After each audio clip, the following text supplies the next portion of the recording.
Hello বন্ধুরা, কি অবস্থা, কেমন আছো? আশা করি অনেক অনেক ভালো আছো। তো আল্লাহ তাআলার রহমতে আমি অনেক ভালো আছি। তোমাদের মাঝে কাঁকরোল ভাজি করব, সেটাই শেয়ার করার জন্য চলে আসলাম।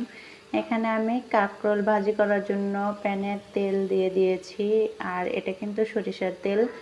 আর আমি আলু আর কাঁকরোল এগুলো চাকচাক করে কেটে লবণ, মরিচ, হলুদ আর একটুখানি আদা, জিরা, রসুন বাটা দিয়ে তারপর আমি মাখিয়ে ভালো করে দিয়ে দিলাম চুলায়। দেখা যাক ভাজি হোক, সে পর্যন্ত অপেক্ষা করি। তবে এটা এইভাবে কাঁকরোলটা এভাবে ভাজি করলে অনেকটা মজা লাগে। তোমরা এভাবে ভাজি করে খেয়ে দেখতে পারো, ট্রাই করতে পারো। আমি একটু ভালো করে ছড়িয়ে দিচ্ছি তেলের মধ্যে, যেন তাড়াতাড়ি এই ভাজিটা হয়ে যায়। আর এটা আমি কিন্তু ঢাকনা দিয়ে ঢেকে দেব। ঢাকনা দিয়ে ঢেকে দিয়ে তারপরে এটা আমি সিদ্ধ হওয়ার জন্য অপেক্ষা করব।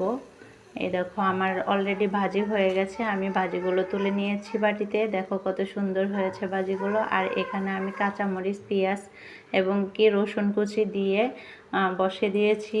আর এটা একদম লাল লাল করে ভাজা যাবে না, সিদ্ধ সিদ্ধ আলু পেঁয়াজ ভাজি হলেই এটা ছেড়ে দিতে হবে।